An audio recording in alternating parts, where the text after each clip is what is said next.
Hello learners, subscribe the Knowledge Gainers channels and press the bell button for all latest notification. Hello learners, मैं हूँ आपकी अपनी वैष्णवी और स्वागत करती हूँ आपका अपने चैनल नॉलेज गेनर्स में। तो चलिए, इस वीडियो सीरीज़ में हम देख रहे थे सीपीयू शेड्यूलिंग के बारे में। पिछले वीडियो में हमने पूरे कंसेप्ट देखे थे कि किस तरह से हम सीपीयू शेड्यूलिंग करते हैं, क्या उसके टाइप से, और किस तरह से हमें क्वेश्चंस को सॉल्व करना है, अटेम्प्ट करना है। ये सभी बातें हमने लास्ट वीडियो में करी थी और आज इस वीडियो में हम स्टार्ट करने वाले थे कि जो भी सीपीयू शेड्यूलिंग के एल्गोरिदम्स है उसके सारे के सारे टाइप्स हम देखने वाले थे। लेकिन उस टाइप्स को देखने से पहले हमें इम्पॉर्टेंट है कि जो सीपीयू शेड्यूलिंग से रिलेटेड कुछ टर्मिनोलॉजीज हमारे पास है उसे हम एक बार देख लें, ताकि जो भी क्वेश्चंस, जो भी हमारे कंसेप्ट आने वाले होंगे वो हमें अच्छे से क्लियर हो जाए। तो चलिए, अभी इस वीडियो में हम देख लेते हैं कि जो भी टर्मिनोलॉजीज हमारी है रिलेटेड टू सीपीयू शेड्यूलिंग, वो सारी की सारी हम कवर कर लेंगे। उसे किस तरह से हमें फाइंड आउट करना है, क्योंकि ये जो सीपीयू शेड्यूलिंग का एल्गोरिदम्स है उसे हमें फाइंड आउट करना है, पूरा मैथमेटिकल कंसेप्ट होने वाला है। तो उसके रिलेटेड जो भी टर्मिनोलॉजीज है जिसे हमें फाइंड आउट करना है वो भी हम आज देख लेते हैं, ताकि हमारा जो कंसेप्ट है, जो भी हम एल्गोरिदम्स आगे देखने वाले हैं, वो हमें अच्छे से क्लियर हो जाए। तो चलिए स्टार्ट करते हैं। और स्टार्ट करने से पहले अगर आपने इस चैनल को सब्सक्राइब नहीं किया तो सब्सक्राइब कीजिए और आगे आने वाला जो बेल आइकॉन है उसे ज़रूर दबाएं, ताकि आपको सारी की सारी लेटेस्ट नोटिफिकेशन तुरंत मिल जाए। तो चलिए स्टार्ट करते हैं टर्मिनोलॉजीज। तो सबसे इम्पोर्टेंट पॉइंट और सबसे फर्स्ट पॉइंट हमारे पास होता है जो है बर्स्ट टाइम। हमें दिया रहता है जब भी हम कोई शेड्यूलिंग से रिलेटेड एल्गोरिदम का क्वेश्चन अगर हम सॉल्व करें तो हमें क्या रहता है कि हमें बर्स्ट टाइम गिवन होता है। ठीक है, तो एक्चुअली में बर्स्ट टाइम क्या होता है? बर्स्ट टाइम को हम अनदर जो वर्ड है हमारा वो हम एग्जीक्यूशन टाइम बोल सकते हैं, रनिंग टाइम बोल सकते हैं। यानी कि जब भी कोई प्रोसेस हमारे सिस्टम में आती है तो वो जब सिस्टम में तब रहती है और वहाँ पर क्या, या तो वो वेट करती है, या फिर इनपुट आउटपुट ऑपरेशन करती है, या फिर सीपीयू पे ऑपरेशन परफॉर्म करती है। और जो ऑपरेशंस वो सीपीयू पे परफॉर्म करती है, जितने टाइम के लिए वो ऑपरेशन परफॉर्म करती है, उसे हम क्या कहते हैं? बर्स्ट टाइम, या फिर एग्जीक्यूशन टाइम, या फिर रनिंग टाइम हम कहते हैं। ठीक है, तो बर्स्ट टाइम मैक्सिमम टाइम के लिए आपको क्या आएगा? जो वर्ड है वो बर्स्ट टाइम आएगा। फिर भी आपको याद रहे, इसीलिए एग्जीक्यूशन टाइम और रनिंग टाइम भी हम इसे कहते हैं। तो what is burst time? Burst time is the total time taken by the process for its execution on the CPU. तो जो भी टाइम वो सीपीयू पे एग्जीक्यूशन के लिए लेती है उसे हम बर्स्ट टाइम कहते हैं। ठीक है, एक्चुअली में मैक्सिमम टाइम क्वेश्चंस में हमें दिया रहता है कि हमें इनपुट आउटपुट टाइम इग्नोर करना है, या फिर हमें बर्स्ट टाइम दिया हुआ है वो बर्स्ट टाइम लेना है। तो हम मैक्सिमम टाइम के लिए इनपुट आउटपुट टाइम को क्या करते हैं? इग्नोर करते हैं, और सिर्फ जो वर्क करते हैं वो सीपीयू प्रोसेसिंग के टाइम पर ही वर्क करते हैं। तो बर्स्ट टाइम हमारा क्या होता है? Burst time is the time, total time taken by the process for its execution on the CPU. CPU पे जो भी एग्जीक्यूशन के लिए उसे टाइम लगता है उस प्रोसेस को, उसे हम क्या कहते हैं? Burst time. ठीक है, तो ये टर्म याद रखना है, बर्स्ट टाइम यानी सीपीयू पे एग्जीक्यूशन के लिए लगने वाला टाइम। उसे अनदर वर्ड है एग्जीक्यूशन टाइम या फिर रनिंग टाइम। ठीक है, तो ये हो गया हमारा बर्स्ट टाइम। देन नेक्स्ट है हमारे पास अराइवल टाइम। अराइवल टाइम क्या होता है कि हमने देखा था कि प्रोसेस के स्टेट्स देखे थे।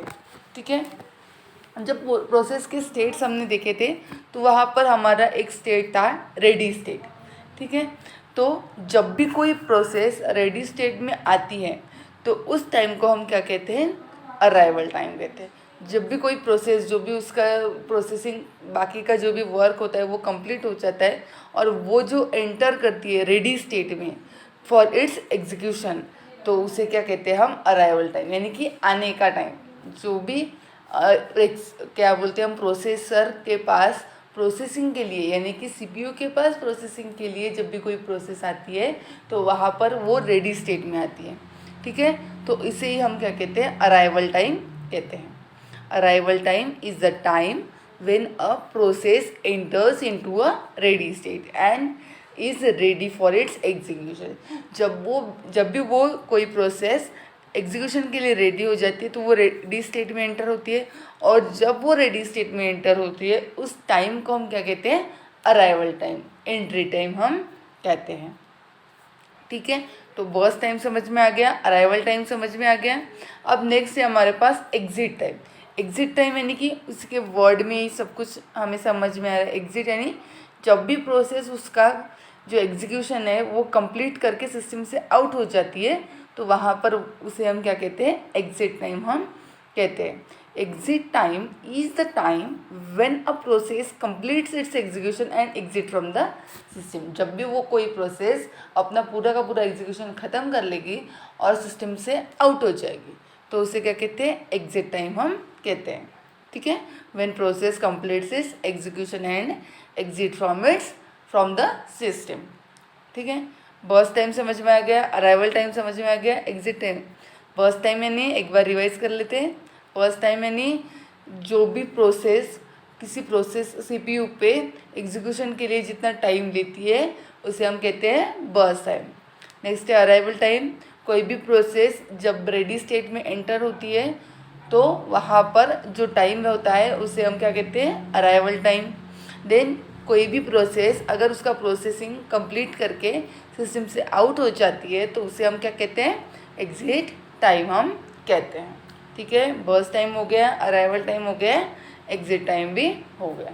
ठीक है, तो ये मोस्ट इम्पॉर्टेंट और बहुत ही बेसिक टर्मिनोलॉजीज है। इसके डिफरेंट हमें नेम दिए हैं इसीलिए हमें कन्फ्यूजन हो सकता है, लेकिन ये जो टर्मिनोलॉजीज है वो बहुत ही बेसिक है। तो ये वाला जो है 3 पॉइंट्स इम्पॉर्टेंट है, इसे याद रखिए ताकि आपको आगे आने वाले कंसेप्ट जो है अच्छे से क्लियर हो जाए। ठीक है, burst time, arrival time and exit time. चलिए नेक्स्ट आगे जो भी टर्मिनोलॉजीज है उसे भी हम देख लेते हैं। तो नेक्स्ट है हमारे पास रिस्पॉन्स टाइम। अभी रिस्पॉन्स है नहीं कि हम किसी को जब भी कोई रिस्पॉन्स देते हैं उसे हम क्या कहते हैं, रिस्पॉन्स टाइम कहते हैं। यानी कि कोई भी प्रोसेसर किसी प्रोसेस को जब रिस्पॉन्स देगा यानी कि उस पर एग्जीक्यूशन स्टार्ट, चाहे वो पूरा एग्जीक्यूशन ना कंप्लीट करे, थोड़े टाइम के लिए भी उस पर प्रोसेसिंग करे, तो भी जो फर्स्ट टाइम उस पर प्रोसेसिंग होती है तो उसे हम क्या कहते हैं, रिस्पॉन्स टाइम कहते हैं। जब भी वो कोई प्रोसेसर किसी प्रोसेस के लिए पहली बार जब रिस्पॉन्स करेगा तो उसे क्या कहते हैं, हम रिस्पॉन्स टाइम कहते हैं। उस टाइम पे जिस टाइम पे वो प्रोसेसर उस प्रोसेस पे रिस्पॉन्स करेगा तो उसे हम क्या कहेंगे, रिस्पॉन्स टाइम कहेंगे। Response time is the time spent when the process is in the ready state and gets the CPU for the very first time. जब भी फर्स्ट टाइम उस प्रोसेसर को क्या मिले, प्रोसेस को क्या मिलेगा, सीपीयू मिलेगा रेडी स्टेट में आने के बाद, तो उसे क्या कहते हैं, हम उस टाइम को क्या कहते हैं, रिस्पॉन्स टाइम हम कहते हैं। Response time is equals to time at which the process get the CPU for the very first time minus arrival time. ठीक है, तो उसे हम क्या कहते हैं, रिस्पॉन्स टाइम हम कह सकते हैं। ठीक है, रिस्पॉन्स टाइम समझ में आ गया। देन नेक्स्ट है हमारे पास वेटिंग टाइम।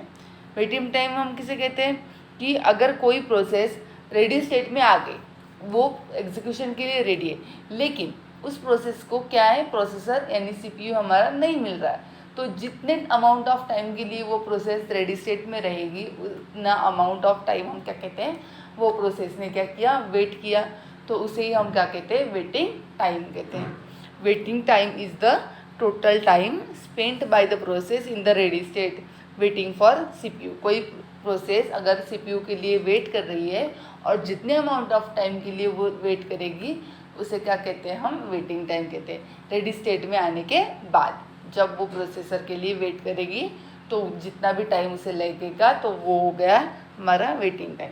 और वेटिंग टाइम अगर हमें फाइंड आउट करना है तो वो कैसे हम फाइंड आउट करेंगे, तो हमारे पास एक और टर्मिनोलॉजी रहती है, टर्न अराउंड टाइम। ठीक है, उसमें से हम बर्स्ट टाइम, जो भी हमारा एंट्री टाइम, एग्जीक्यूशन टाइम, यानी बर्स्ट टाइम जो भी हमारा प्रोसेसर के लिए एग्जीक्यूशन के लिए टाइम लगता है यानी कि बर्स्ट टाइम, उसे हम अगर टर्न अराउंड टाइम से माइनस कर देंगे तो हमारा वेटिंग टाइम जो है वो हमें मिल जाएगा। ठीक ठीक है। अगर किसी भी क्वेश्चन में अगर हमें वेटिंग टाइम पूछा है तो इसमें से 2 टर्म हमें मिलेगी ही मिलेगी। टर्न अराउंड टाइम हमें दिया होगा या फिर हमें बर्स्ट टाइम हमें दिया होगा। इस तरह से हमें वेटिंग टाइम फाइंड आउट करना है, ठीक है। तो वेटिंग टाइम क्या है, जितने अमाउंट ऑफ टाइम के लिए जो प्रोसेस है वो उसने वेट किया सीपीयू के लिए रेडी स्टेट में आने के बाद, तो उसे क्या कहते हैं, हम वेटिंग टाइम कहते हैं, ठीक है। समझ में आ गया। अब तक के हमने 5 टर्म्स देख लिए, burst time, response time, waiting time, arrival time and exit time, ठीक है। तो ये 5 टर्म्स हमारी हो गई। अभी जो है लास्ट हमारी जो बची है वो है टर्न अराउंड टाइम, ठीक है। तो टर्न अराउंड टाइम क्या होता है कि turn around time is the total amount of time spent by the process from coming in the ready state for the first time to its completion. क्या बोला है यहाँ पे कि जो भी हमारा टोटल अमाउंट ऑफ टाइम है जो प्रोसेस ने स्पेंड किया है, तो टर्न अराउंड टाइम हमारा क्या होता है कि जब भी कोई प्रोसेस जितनी अमाउंट ऑफ टाइम के लिए उस सिस्टम में रहती है तो उसे हम क्या कहते हैं, टर्न अराउंड टाइम कहते हैं। यानी कि जब भी प्रोसेस एंटर करेगी सिस्टम में और जब प्रोसेस एग्जिट करेगी तो उसे हम क्या कहते हैं, टर्न अराउंड टाइम कहते हैं। Turn around time is the total amount of time spent by the process from coming in the ready state for the first time to its completion. यानी कि जब भी कोई प्रोसेस सारी की सारी जो भी उसकी वर्क है वो कंप्लीट करके रेडी स्टेट में आएगी और उसके बाद जब भी वो प्रोसेस एग्जिट स्टेट में जाएगी तो एग्जिट स्टेट और रेडी स्टेट के बीच में जो भी उसे टाइम लगेगा तो उसे क्या कहते हैं, हम टर्न अराउंड टाइम कहते हैं। तो लास्ट स्लाइड में हमने देखा था कि हमें एग्जिट टाइम निकलना था तो उसे हम क्या, वहाँ पर हम क्या यूज़ करते हैं, टर्न अराउंड टाइम यूज़ करते हैं। तो वेटिंग टाइम के लिए, ठीक है, वेटिंग टाइम के लिए हम क्या कहते हैं, यूज़ करते हैं, टर्न अराउंड टाइम यूज़ करते हैं। और अब टर्न अराउंड टाइम अगर हमें निकालना है तो हम कैसे निकाल सकते हैं, बर्स्ट टाइम जो भी हमने फर्स्ट टर्म देखी थी प्लस वेटिंग टाइम, हमारे पास जो भी होगा उसके बेसिस पे हम क्या निकाल सकते हैं, टर्न अराउंड टाइम निकाल सकते हैं। या फिर अगर हमें इसमें से कोई टर्म नहीं दी होगी तो हम exit time minus arrival time, इससे भी हम क्या निकाल सकते हैं, टर्न अराउंड टाइम निकाल सकते हैं, ठीक है। तो टर्न अराउंड टाइम क्या होता है कि जितने भी टाइम उसने स्पेंड किया सिस्टम में प्रोसेस ने तो उसे हम क्या कहते हैं, टर्न अराउंड टाइम कहते हैं। उसका भी फॉर्मूला हमने देख लिया, ठीक है। तो आज इस वीडियो में हमने सारी की सारी टर्मिनोलॉजीज देख ली है। क्या क्या देखा था, burst time, turn around time, waiting time, arrival time, exit time and response time. इस तरह की पूरी 5 टर्म्स हमने आज देखी हैं। तो चलिए, आई होप आपको समझ में आ गया होगा ऑल टर्म्स, क्योंकि इसके बेस पे ही हमें आगे आने वाले पूरे शेड्यूलिंग के एल्गोरिदम देखने हैं, जैसे कि FCFS है, बाकी के जो भी राउंड रॉबिन है, वो सारे के सारे जो भी हमारे एल्गोरिदम्स है इसी टर्म्स पे बेस होने वाले हैं। तो आई होप आपको समझ में आ गया होगा। अगर कोई भी टर्म में कन्फ्यूजन है तो प्लीज़ कमेंट करके बता दीजिए, आपको सारे के सारे कन्फ्यूजन क्लियर हो जाएंगे, ठीक है। तो अगर समझ में आ गया है तो लाइक कीजिए, चैनल को सब्सक्राइब कीजिए और सामने वाला बेल आइकॉन बिल्कुल दबाना ना भूलें। तो thank you for watching this video, keep watching, keep learning.